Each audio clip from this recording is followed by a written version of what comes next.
Assalamualaikum Jos People. Selamat datang kembali di channel ini.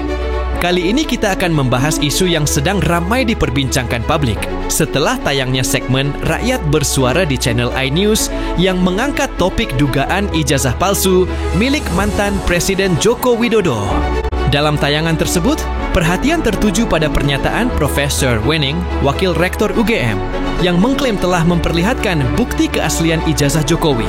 Tapi faktanya, hingga kini tidak ada bukti yang benar-benar dibuka atau ditampilkan ke publik. Pernyataan ini justru menimbulkan lebih banyak pertanyaan. Jika ijazah itu memang asli, mengapa tidak disertai bukti konkret dan transparan? Kenapa publik justru dibiarkan berspekulasi? Jos People, ini bukan hanya soal dokumen pendidikan. Ini menyangkut integritas, akuntabilitas, dan hak masyarakat untuk tahu kebenaran. Terlebih ketika menyangkut soal yang pernah menjabat sebagai kepala negara. Jadi UGM pun bisa salah. Ya. UGM bisa salah? Bisa. Itu rektor-rektor semua, wakil rektor ya, dan wakil semua. rektor, bukan rektornya loh ya, wakil rektor. Ya. Wakil rektor ngomong. Rektornya tadi ngomong fakultas kehutanan aja, fakultas kedokteran, ya kan? Itu kan sudah salah. Itu tapi kan direvisi. Itu petunjuk Allah, Mas.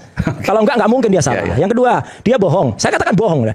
Ketika mengatakan, di depan sudah kita serahkan semua bukti-bukti. Di pertemuan itu sudah diserahkan dokumen. Tidak ada satupun bukti yang ditampilkan di situ. Sebentar. UGM bohong. Ya. Wakil rektor waktu itu yang bicara ya? Iya, ngasih statement. Prof Wenning itu? Iya, Prof Wenning. Prof Wenning kalau ada keberatan, silahkan tuntut saya. Mas Roy mengatakan Prof Wenning bohong pada waktu konferensi pers itu? Ya. Di mana bohongnya? Ya, jadi dia mengatakan kepada Pak Roy, Dr. Tifa, dan Pak Rismon, kami sudah tunjukkan semua bukti-buktinya. Nggak ada satupun yang ditunjukkan, kecuali skripsi. Yang skripsi itu pun last minute kita dapatkan. Kami tagih dengan paksa. Kita tagih. Dan ya ini saya sekali ngasih tahu, kalau tadi bicara undang-undang dasar ya undang-undang di bawahnya itu ada yang namanya keterbukaan informasi publik, Mas. Itu Undang-Undang 14 tahun 2008. Di Undang-Undang Keterbukaan Informasi Publik itu yang namanya skripsi, apalagi ijazah, itu tidak dikecualikan. Yang dikecualikan di pasal 17 huruf H. Saya termasuk yang mengawal Undang-Undang Keterbukaan Informasi Publik itu selama 10 tahun, Mas. Saya di DPR Komisi 1. Tadi UGM sudah terjawab. Ya. Bahwa ada UGM bisa salah. Ya. Jadi nggak apa-apa, kita challenge kalau UGM nanti benar. Baik. Tapi saya kira gini, udah. Yang ketiga, ada orang yang Bambang Tri di penjara karena itu. Saya sebelum yang Bambang Tri. Tambah yang UGM. UGM melakukan klarifikasi terhadap ijazah itu 2 kali ya. Jadi pertama adalah dilakukan oleh rektor sendiri. Tapi rektor itu ketika melakukan klarifikasi sama sekali tidak memperlihatkan dokumen apapun. Beliau hanya mengatakan kami meyakini bahwa ijazah Joko Widodo asli. Coba dicek di video. Kami meyakini itu bukan sebuah evidence base, bukan sebuah pernyataan ilmiah. Karena harus diproses, diuji lagi. Ya. Kedua, ketika kami bertemu tanggal 15 April 2025, sekali lagi UGM hanya mengeluarkan narasi, sama sekali tidak mengeluarkan dokumen apapun untuk memverifikasi. Ini harus tahu, Mas, masyarakat harus ngerti ini. Jadi kami tidak mendapatkan dokumen apapun, UGM hanya mengeluarkan klarifikasi berdasarkan narasi, dan itu secara ilmiah sama sekali tidak evidence based. Artinya UGM telah melakukan pernyataan dengan basis bukti ilmiah.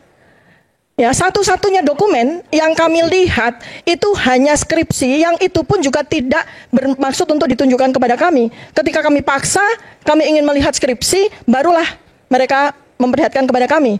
Adapun tentang ijazah, mereka mengatakan ijazah asli sudah kami serahkan kepada alumnus. Betul ya, kami pun juga nggak ada ijazah kami di UGM kan. Dan tidak pada tempatnya kami meminta ijazah asli tersebut ke UGM. Maka ada tim yang kemudian tanggal 16 April bertemu. Ijazah pasti tersimpan di kampus dong, minimal fotokopian yang legalisir. Itu yang kami harapkan untuk ditunjukkan oleh UGM. Iya, dia tidak menunjukkan sama sekali harusnya kan. Karena berdasarkan dari kesepakatan pada tanggal 15 April itu, kita ini sama-sama melakukan sebuah klarifikasi secara ilmiah. Apa arti klarifikasi secara ilmiah? Harus ada sebuah dokumen yang bisa kami buktikan secara ilmiah. Tapi UGM tidak memberikan itu, termasuk ijazah ya. Artinya kan seharusnya ada. Menurut kalian, apakah UGM seharusnya bersikap lebih terbuka soal bukti itu? Atau ada alasan kuat yang belum diketahui publik? Tulis pendapat kalian di kolom komentar. Kita bahas bareng-bareng. Terima kasih sudah menyimak sampai akhir. Jangan lupa like, share, dan subscribe supaya Jos People tetap update dengan informasi yang tajam dan jujur. Wassalamualaikum warahmatullahi wabarakatuh. Sampai jumpa di video berikutnya.